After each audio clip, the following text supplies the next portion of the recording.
Hi, this is Grab. I grab vertexes and move them wherever you want. You will very quickly change the geometry of your sculpture with me. I created my hair and helmet with the help of Grab. Grab G. You press G and grab. G.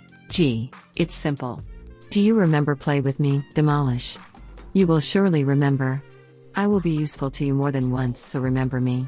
Cool. Great. You have memory. Extra. Very nice. We are closer. It was supposed to be about sculpting, but now that you know how to use Grab in sculpt mode. In edit mode, you move the selected vertices, edges or surfaces. To create a forest in the background, it was enough to move a few surfaces of the mesh. Remember that in object mode, pressing G will move the selected object. Press G and you will call me. Remember G ChwilaOut, momentum time. Juice of life. Time for a ChwilaOut.